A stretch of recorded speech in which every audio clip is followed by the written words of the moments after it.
Hey everybody, have you noticed that Tucker Carlson recently has put out some videos about the Jews rebuilding the Holy Temple, and it's very, very imminent? In fact, he got two different people, to talk about this exact thing. Now, I wish he also spoke to people like me, but he didn't. But first, let's look at the two interviews that he got. Is this kind of behind the scenes push to rebuild the temple in Jerusalem, which would require destroying the third holiest place in Islam, the mosque, the Al-Aqsa Mosque? I've talked to a bunch of people about this who think that it's imminent, that it's not crazy to think that that mosque would be blown up in order to make way for the third temple. Do you fear that? If that happens, what happens next? Well, the extremism on display in Israel is, as I said, the most lawless in the world today. Israel is the rogue state of the whole world. Say we're going to rebuild the temple, the third temple, but there's a mosque there, so what's the plan for the mosque? Well, I guess it would be to blow it up. Two different people, all saying, one blowing up, and one, we cannot trust the Jewish people. They're rogue, they're whatever.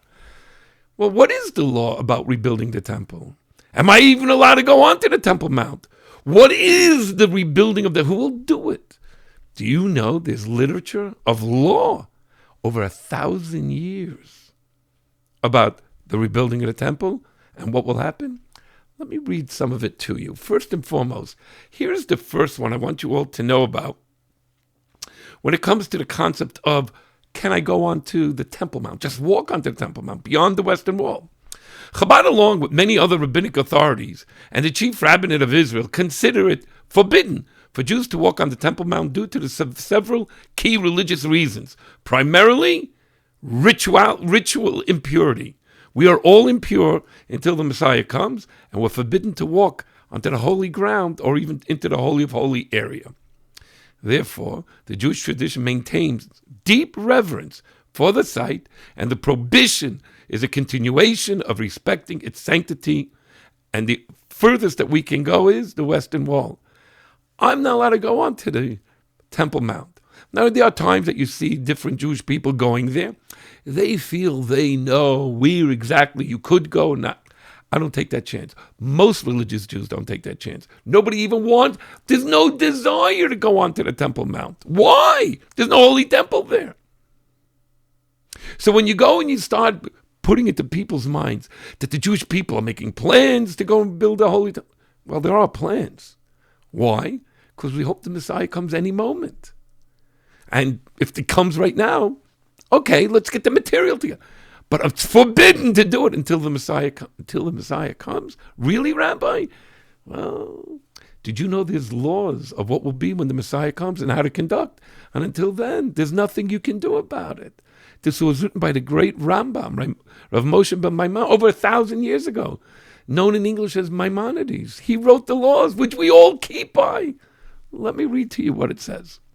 In the future, the Messianic king will arise and renew the David dynasty, restoring it to its initial sovereignty. He, the Messiah, will build the temple and gather the dispersed Jews from around the world. Then in his days, all observances of the Torah and the mitzvah will be done as it used to be prior to the destruction of the temple.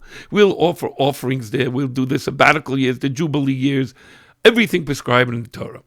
Anyone who does not believe in this is a non-believer of Moses and his teaching. So what we see right now is, the very first thing that we're seeing is that we are not allowed to go onto that Temple Mount. We have to wait for the Messiah to build it. Now comes the bigger question. What are we really waiting for when it comes to the concept of the Messiah? So let me read it to you, another beautiful law that many people do not know about. Here goes. And the prophets did not yearn for the Messiah to come in order to have dominion over the entire world, to rule over the non-Jews, the Gentiles, to be exalted by the nations. No, we're not looking for the Messiah that we're going to have eat and drink and celebrate and party. Rather, the whole purpose is that we should be free. Just let me study Torah. Let me know the wisdom of God. We don't want outside pressure. This has all been described in the laws of repentance. And in the era, there will be neither famine or war or envy or competition. All good would flow for all mankind. That's what we're waiting for.